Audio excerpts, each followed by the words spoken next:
नेपाल में भारी बारिश का असर, तिरहुत की नदियां उफान पर, बाढ़ के खतरे को लेकर प्रशासन अलर्ट। नेपाल के तराई क्षेत्रों में लगातार हो रही भारी बारिश का असर अब बिहार के तिरहुत प्रमंडल में दिखाई देने लगा है। नेपाल से आने वाली नदियों का जलस्तर तेजी से बढ़ रहा है, जिससे कई इलाकों में बाढ़ का खतरा मंडराने लगा है। कई स्थानों पर चचरी पुल और पीपा पुल प्रभावित हुए हैं, जबकि नदी किनारे रहने वाले लोग सुरक्षित स्थानों की ओर जाने लगे हैं। लगातार बढ़ते जल स्तर के कारण नदी किनारे बसे गांवों में लोगों की चिंता बढ़ गई है। निचले इलाकों में पानी का दबाव बढ़ने से कई परिवार अपने जरूरी सामान के साथ सुरक्षित स्थानों की ओर पलायन कर रहे हैं। स्थिति को देखते हुए जिला प्रशासन और आपदा प्रबंधन विभाग पूरी तरह सतर्क हो गया है। तिरहुत आयुक्त गिरवर दयाल सिंह ने प्रमंडल के सभी 6 जिलों के जिलाधिकारियों को तटबंधों की निगरानी बढ़ाने, संवेदनशील स्थानों पर आवश्यक संसाधन उपलब्ध कराने तथा राहत एवं बचाव की सभी तैयारियां पूरी रखने के निर्देश दिए हैं। आयुक्त ने कहा कि भले ही बिहार में इस समय सामान्य से कम बारिश हुई हो, लेकिन नेपाल में लगातार हो रही वर्षा के कारण अचानक फ्लैश फ्लड की स्थिति बन सकती है।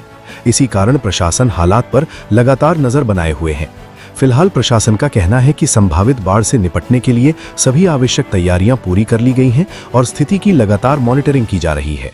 कमिश्नरी क्षेत्र है और नेपाल में बारिश काफ़ी हो रहा है, खासकर उत्तर बिहार की नदियों पर। जी बिल्कुल, देखिए आप जो भी जानते हैं कि जो हमारा प्रमंडल है उसमें 3 ऐसे ज़िले हैं जो नेपाल की सीमा बनाते हैं, और उसमें भी जो पश्चिमी चंपारण का क्षेत्र है, वाल्मीकि नगर का क्षेत्र है, उसके साथ साथ मोतिहारी का भी क्षेत्र है। ये सब बाढ़ प्रवण इलाके हैं। इतना ही नहीं, बहुत सारे जो हमारी नदी है बागमती, उसके कारण भी आप देखेंगे वैशाली में भी, गंडक के भी कुछ क्षेत्र ऐसे हैं जहाँ पर प्रॉब्लम्स हैं। तो मैंने इस संदर्भ में जून में ही तटबंधों का निरीक्षण किया था, और निरीक्षण के क्रम में मैंने निर्देश दिया था संबंधित जो अपने अभियंता हैं कि जो है तटबंधों की मरम्मत का काम ये लोग प्रारंभ कर दें और तैयारी पूरी कर दें।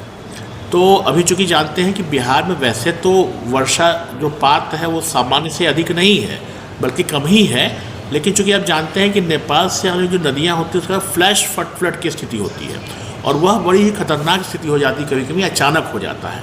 तो मैंने सभी जिला पदाधिकारियों को कहा है, इवन इसको जो है राज्य स्तर पर भी इस प्रकार की बैठक हो चुकी है, जिसमें कि इनको लगातार जो है सभी का निरीक्षण करने और विशेष रूप से तटबंधों का निरीक्षण करने, बैराज का निरीक्षण करने का निर्देश दिया गया है।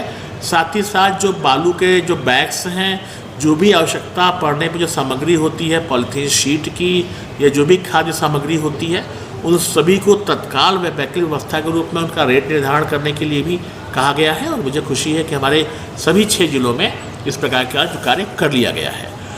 मैं आपको बताऊं कि पूरा राज्य सरकार और विशेष रूप से हमारा जो प्रमंडल है, हम लोग सभी लोग जो है किसी प्रकार के भी बाढ़ से निपटने के लिए तैयार हैं, और मुझे विश्वास है कि जो भी संबंधित अभियंता हैं वो लोग भी अपना कार्य कर रहे हैं, और इस संदर्भ में हम लोग सभी निर्देश को दिया हुआ है। और आप जानते हैं कि अभी भी चूँकि कभी कभी नदियों का जो कोर्स है बहुत तेज़ी से परिवर्तित होता है, तो हमने ये भी कहा है कि स्पॉट पर भी जो कटा और रोधी जो सामग्रियाँ होती हैं, जो यूज़ की जाती हैं, बैग्स वगैरह, उसको रखा जाए।